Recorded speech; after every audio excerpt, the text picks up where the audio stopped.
झारखंड के मुख्यमंत्री हेमंत सोरेन पर बीजेपी ने बड़े और गंभीर आरोप लगाए हैं। बीजेपी प्रवक्ता प्रतुल सहदेव ने आरोप लगाया कि राज्य सरकार मुख्यमंत्री सोरेन के लिए लगभग 100 करोड़ रुपए का शीश महल बनाने में जुटी है। इस महल में स्विमिंग पूल, जकूजी, आलीशान कमरे और लगभग 2 करोड़ रुपए का फव्वारा, 2.5 करोड़ का गार्डन जैसी सुविधाओं की योजना बनाई गई है। पहले आप प्रतुल सहदेव को सुनिए।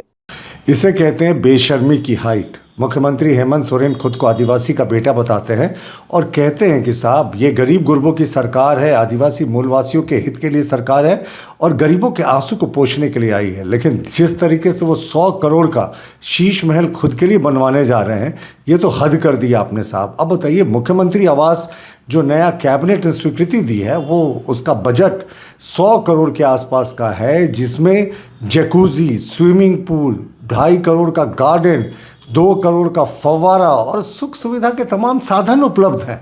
यानी मुख्यमंत्री जी ने हद कर दी, सारी सीमाएं तोड़ दी सुचिता की साहब। बात करेंगे बड़ी बड़ी गरीबों की, लेकिन जो जिस तरीके से राजा रजवाड़े रहा करते थे उसी तरीके से रहने जा रहे हैं। एक गरीब प्रदेश के मुख्यमंत्री को 100 करोड़ का शीश महल शोभा देता है क्या? बीजेपी के आरोपों के बाद दूसरे नेता भी हेमंत सोरेन पर हमलावर हुए। ये विपक्ष के नेताओं की आदत पड़ चुकी है। गरीब आदमी और आम आदमी के नाम पे राजनीति करो और अपने लिए शीश महल बनाओ। ऐसा ही एक शीश महल दिल्ली में बना था और जनता ने क्या उसका करारा जवाब दिया। पर जब आदत आपकी एक इस प्रकार की हो कि आप शीश महल के बिना रह ही नहीं सकते, तो आपको मजबूरी बन जाती है, फिर आपकी जनता की आवाज को आप अनदेखा करते हो।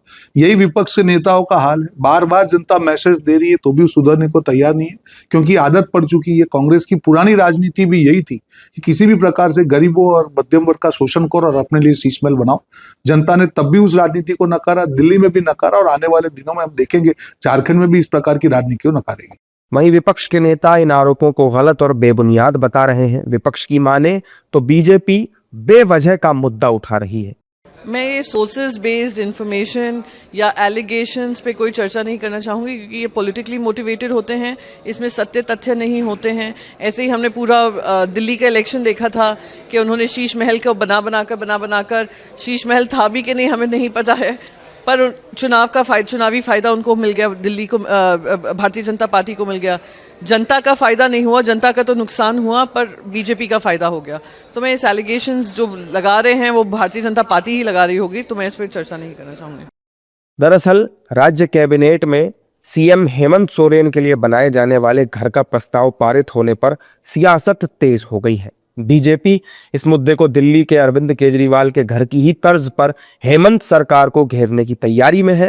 हालांकि सीएम हेमंत सोरेन की तरफ से इन आरोपों पर अभी तक कोई प्रतिक्रिया सामने नहीं आई है।